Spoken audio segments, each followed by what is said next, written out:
আৰু মাত্ৰ কেইটামান মুহূৰ্ত বাকী আছে আৰু তাৰ পাছতেই দিল্লীত আহি উপস্থিত হ'ব জনপ্ৰিয় কণ্ঠশিল্পী জুবিন গাৰ্গৰ নিথৰ দেহ আৰু জনসমুদ্ৰত ইতিমধ্যে পৰিণত হৈছে গণেশগুৰি। জুবিন গাৰ্গলৈ শ্ৰদ্ধাঞ্জলি জনাইছে লাখ লাখ অনুৰাগীসকলে।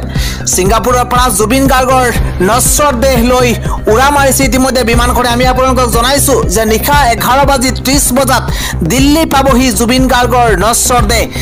ইতিমধ্যে ৰাওনা হৈছে জুবিন গাৰ্গৰ সেই নশ্বৰ দেহ লৈ ইতিমধ্যে বিমানে উৰা মাৰিছে আৰু 11:30 বজাত দিল্লী পাবহি জুবিন গাৰ্গৰ নশ্বৰ দেহ। নতুন দিল্লীত জুবিনৰ নশ্বৰ দেহ চমজি ল'ব মুখ্যমন্ত্ৰী হিমন্ত বিশ্ব শৰ্মাই।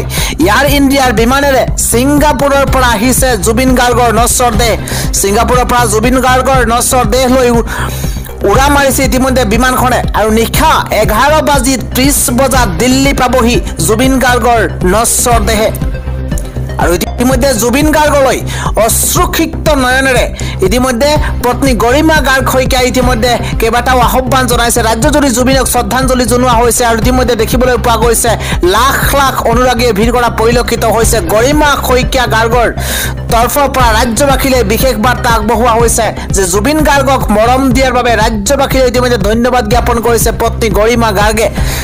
শান্তিপূৰ্ণভাৱে জুবিনৰ শেষ যাত্ৰা চলাই নিয়াৰ বাবে অশ্ৰুসিক্ত নয়নেৰে ইতিমধ্যে আহ্বান জনাইছে অনুৰাগীসকলক। কোনো বিঘিনি নোহোৱাকৈ যাতে জুবিন গাৰ্গৰ শেষ যাত্ৰা হয় তাৰ বাবেই গৰিমা গাৰ্গে ইতিমধ্যে আহ্বান জনাইছে।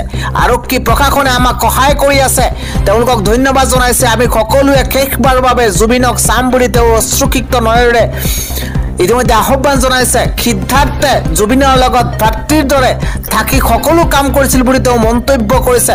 কভিডৰ সময়তো জুবিনক মুম্বাইৰ পৰা লৈ অনা হৈছিল। জুবিনৰ শেষ যাত্ৰাত যাতে সিদ্ধাৰ্থক থাকিবলৈ দিয়া হয় তাৰ বাবে ৰাইজক আহ্বান জনাইছে পত্নী গৰিমা গাৰ্গে। সিদ্ধাৰ্থক গুৱাহাটীলৈ আহিবলৈ দিয়াৰ বাবে আহ্বান জনাইছে জুবিন অনুৰাগীসকলক। এই আহ্বান কৰিছে গৰিমা শইকীয়া গাৰ্গে।